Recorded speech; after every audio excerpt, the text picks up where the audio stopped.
Somebody once told me the world is gonna run. I really like this song. You're an idiot. I love this song. There's no bottom to you. This is what I've learned in life. No, this is great. You're listening to Nerd Thug Radio. Before we get going, Core DLG, hit it. So let us tell you about my friends, Space Cadets Gaming. So now that school's starting back up and summer's over, when the kids need out of the house, they should go to Space Cadets with comic books, collectible card games, board games, role-playing games, and toys, all in a family-friendly atmosphere. What more could a person ask for? Space Cadets Gaming has Friday Night Magic, various events every day, and especially the weekends. Dungeons & Dragons, Family Game Night, and various other events are regularly scheduled at Space Cadets Gaming on Robinson Road in Oak Ridge. I'm glad you got it right that time. And we're going to be there starting in November. It's coming up. November, Extra Life. He just sent the secret invitations out on Facebook. The Extra Life The Illuminati group's already been formed. We're planning it now. I listened to last week's show, nice. and it was Sincerest apologies. I died laughing when it's the smallest things that make me laugh. When you same commercial you're reading there. All right, well, school's out, and he's like, "Dude, school just got back in." I love it. This is my dedication to the craft. I wrote an ad 7 months ago. Done. I'm done. That's it. It's the same one. I love you, Brian. You're a great sponsor. We love Space Cadets Gaming. I wrote one ad. I now just ad-lib from the ad 7 months ago. Love it. You know, the bad part about it is you've had to rewrite that at least once. Yeah. Because you had Pokemon in there. And It still says Pokemon in front of me. So you didn't rewrite it? No. Oh, no, man. I'm winging it. You're the greatest. you're the goat. You're the goat You're the of Taylor advertising. My Taylor Swift of advertising. My dedication to the craft is uncomparable. So speaking of the goat, Hugh Hefner died. Yeah, man. Crazy. Although he did OG it and go out on hump day. That's pretty baller. Really? Yeah. I would feel like Monday's the day to die. Why would you want to go out on hump day? Well, Like you're Hugh Hefner and you go No, out I on get what you're doing. hump Like day. it's like the camel thing. Like, what day is it? Oh, yeah. It's a okay. bit. I get Get it? Yeah, no, You're thanks, horrible. Thanks for nailing it down. Monday's really the worst. Like that's the day I would rather die. Really? If someone's like, "Hey, do you want to go to work all week or die today?" Or do you want to go to work for 2 days and then die? No, I'm out. I'm out right now. Go Monday? Why would I go Monday, Tuesday? That's the worst. Yeah, you might be onto something there. You know the jerk thing about radio? Usually, not always, but when I have been fired before, several times, they do it like on a Monday or a Tuesday. And I'm like, you jerks couldn't let me go on Friday? Right. So I could, you make me come in to work on a Monday? Right. No, agreed. Because Give me the Friday's the right day to do it. Yeah. Friday. When you fired me, what day was that? That was a Friday. Yeah, that was like a Friday afternoon. We worked together, and I had wrecked a company car, and I told him when I did. I said they're gonna fire me for this, and he was like, "Nah, man, it was an accident." I was like, "It was an accident. They're gonna fire me for this."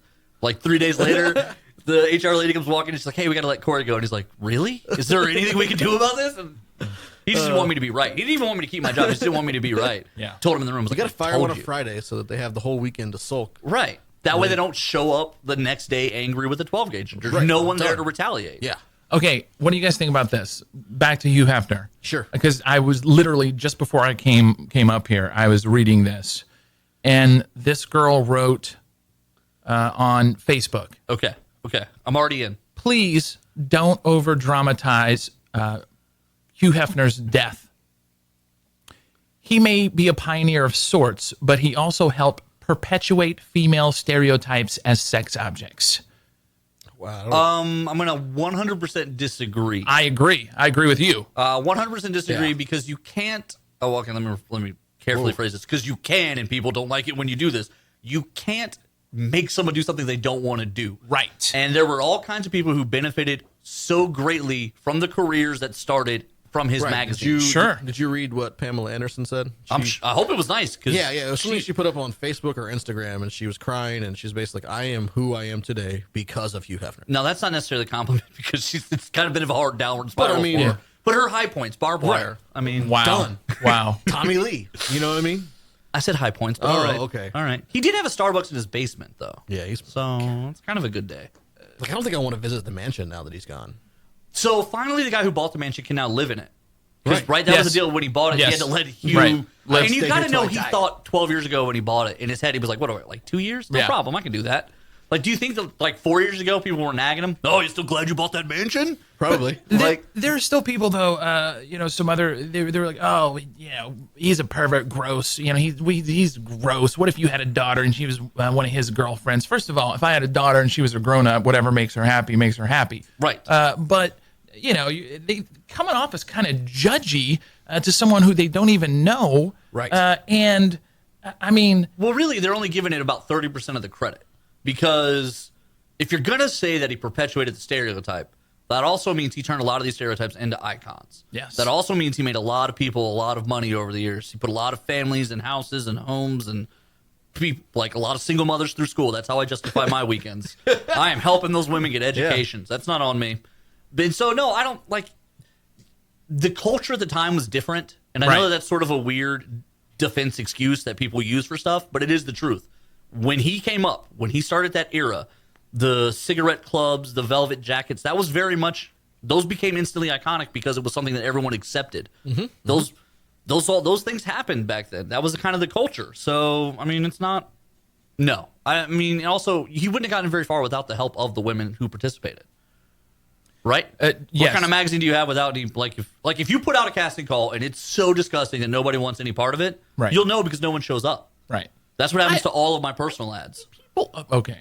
People always say and it's true, Playboy was like the classier of the magazines. Right. It's just you're appreciating, and who in here doesn't appreciate the female body? And if you don't, one of the guy over there, if you prefer the male body, there's nothing wrong with that. Okay, let me just say that right. Are you implying? It's 2017, and there's nothing wrong with that. So if you want to walk, absolutely. If you want to walk Adam to his car later, he's more than willing to let you do that. But that's what he's getting at. I always felt like it was appreciating the female body, which is gorgeous. There was an element of art to it. You're right, because they did a lot of stylized shoots. Right. They did a lot of different things. But it was also a lot of like the first. I want to say it was like the first black female on the cover of a magazine was a Playboy magazine. I mean, there was a lot of like. I read it for the articles. He did. I didn't even know there were words in it. Mm-hmm. I couldn't have found one if I tried. Front pictorial, centerfold, back pictorial. There you go. I'm done. And then like the nude funny comic in the next month, please. Yes. Oh, drawn boobies. I'm happy. All right, I'm out of here. No, but I mean, look, he helped a lot of movements in issues as well. Absolutely. Because of this. Absolutely. I mean, so I don't know. Also, one of the Playboy bunnies took some shots at him a couple years ago after the fact, and that really got me mad too, because she owes every penny in her bank account to him. All three of them, and they all signed contracts. Like it all comes out after the fact that they all made these weird binding agreements where they were gonna. This was the life they were gonna live, and they knew that going in. Yeah. So I don't understand how they could complain about how any of it turned out for any of the three of them. And what's wrong being 90 and sleeping with young? Nothing. There's nothing wrong with that. God, I wish I could make it that far. What's the meme that's like when my daughter asks why she needs an education, I show her the photo, and when my son asks why he needs an education, I show him the same one. Like that's why. Yeah, no, it's true. Somebody brought up a good point too. What do you think? It's like the way he lived on Earth.